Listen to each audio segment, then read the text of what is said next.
Hey guys, it's PolarStar Airsoft. Today we're checking out the version 2 Fusion engine and the various wire harness options available for it. Now, the first thing I want to address is that this is called a wire harness.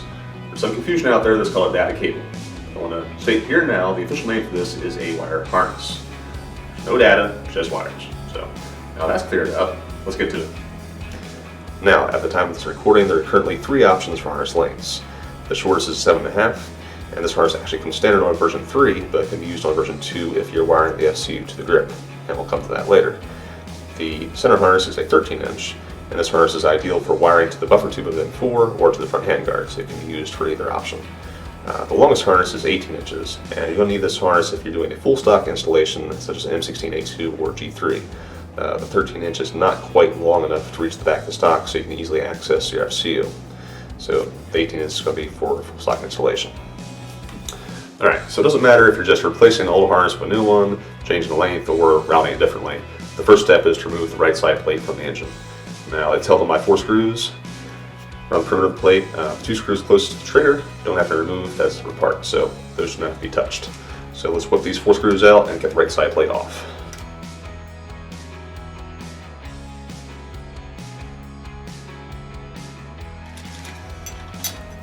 Alright, so 4 screws are out, and there's nothing spring loaded underneath the plate, so don't worry about stuff jumping out your face. The plate comes off nice like that. Wire harness just simply plugs into the switchboard just like it does your FCU, so it just pulls straight out.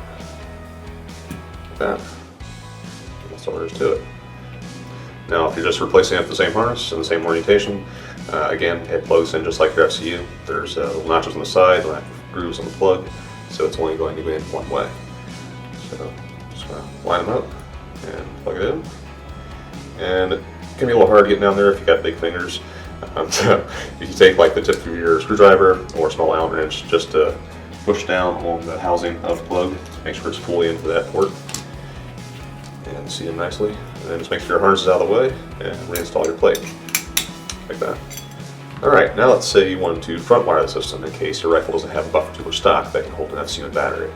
So start out, remove the right side plate from the engine, and you're going to remove the button head screw from the bottom of the front cylinder. And for that, you're going to need a 3/32 Allen wrench.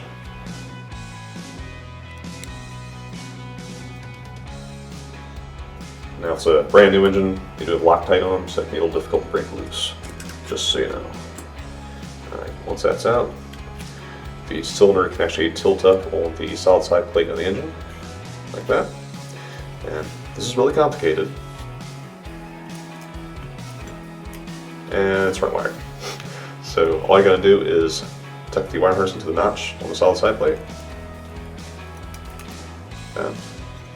And close the cylinder again, making sure it's not getting pinched. And reinstall your button head screw.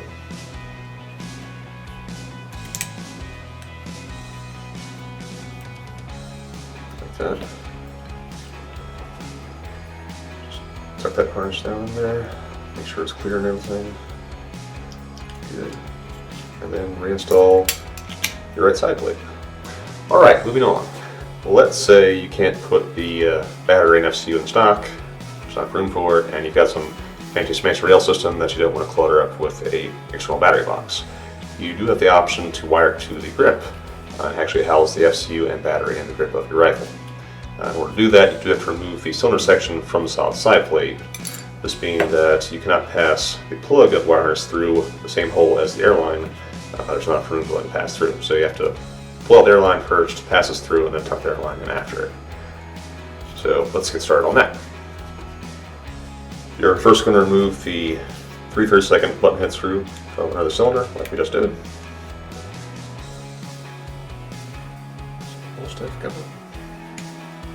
It's really hard doing this upside down. I'm not used to this. Alright. There's that. You can actually go ahead and pull that off. And now we're going to remove the Phillips head screw from the rear corner of the solid side plate.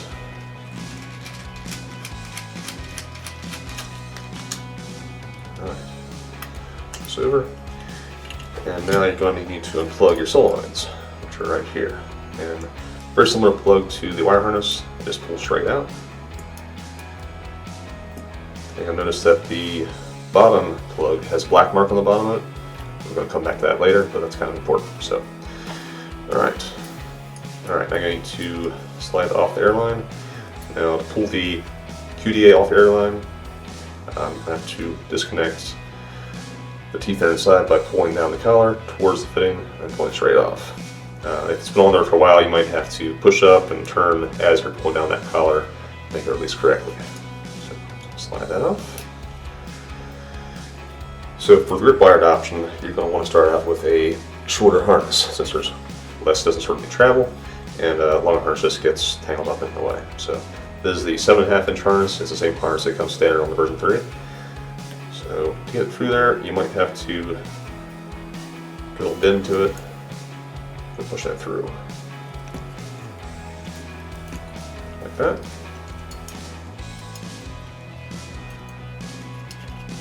Go ahead and plug it in. Just keep it in place. Then you're going to pass your airline through the same hole.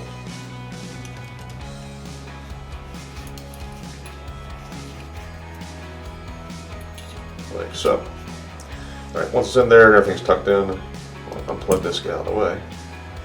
Alright, so remember what I said about the black mark on the bottom of the solenoid plug. Each solenoid controls its own function. One controls the nozzle, one controls the poppet. This is your poppet, so you want to make sure it goes back into the lower port close to the trigger.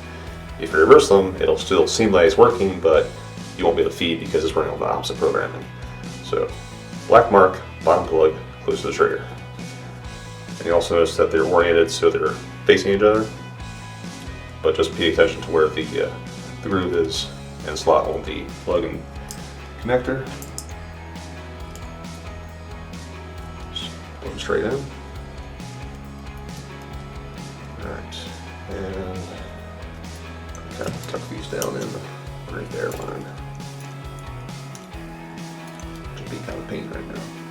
Okay, there we go. Alright, kind of pull that thing together like that. Plug in your wire harness. I just got a text. Alright. Got another text on the top of your bed tonight. Alright, probably going to be easiest if we install the button head screw first, kind of hold everything in place.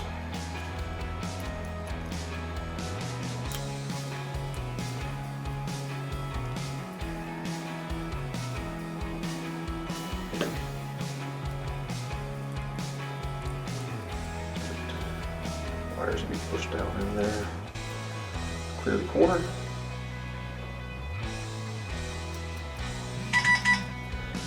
Oh man, really popular tonight. Alright, it's done. Alright, then we have to reinstall the screw in the back corner. Make sure that the wires are not being pinched by the solid side plate against the manifold. Make sure they have, they move around in there.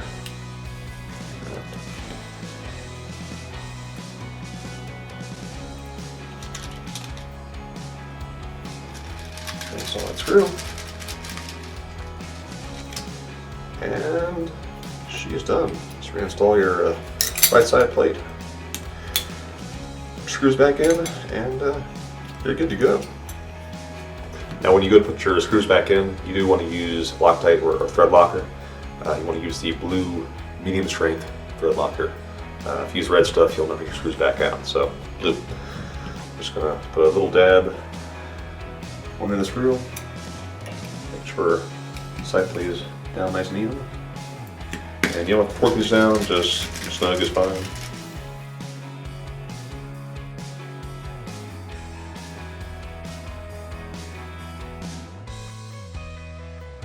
Alright, all 4 screws back in, she's buttoned up and ready to rock and roll.